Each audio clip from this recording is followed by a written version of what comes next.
Économie, les perspectives de Madagascar au centre des débats.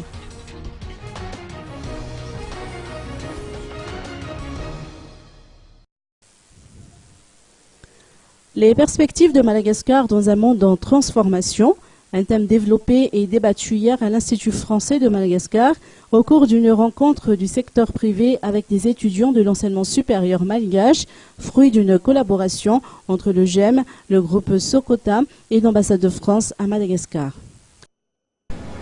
Nous savons qu'à Madagascar, la jeunesse représente plus de la moitié de la population et nous considérons que c'est une des forces de ce pays, mais il faut la préparer à cette relève et il faut l'organiser et la motiver pour cela. Le professeur Jean-Pierre Lehmann a exposé ce qu'il appelle les 10 commandements qui constituent les facteurs de réussite dans un monde en transformation. Selon ses dires, il faut entre autres aimer son pays, avoir des élites responsables ayant la qualité de leadership, avoir l'esprit ouvert, être doté d'une certaine curiosité et définir ce qu'est le succès. La Corée du Sud, le Vietnam et le Bangladesh ont été cités comme 3 modèles de croissance.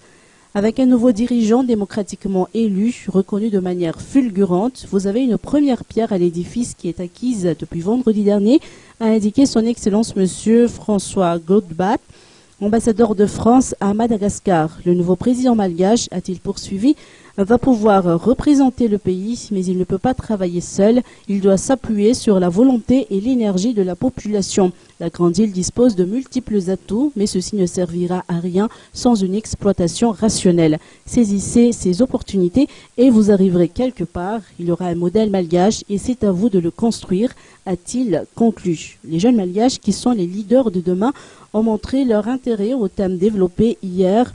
Le but de la rencontre était également de leur donner l'envie d'entreprendre. Outre la présentation faite par le professeur Jean-Pierre Lehmann, la rencontre a été marquée par une table ronde animée par la journaliste Esther Koukos, avec comme panéliste le diplomate français Nourou Ndiema Mounzerson, présidente du GEM, Saounda Rabenarif, juriste, et Salim Ismaël, président du groupe Sokota. Les jeunes ont pu intervenir au cours de la séance de questions-réponses.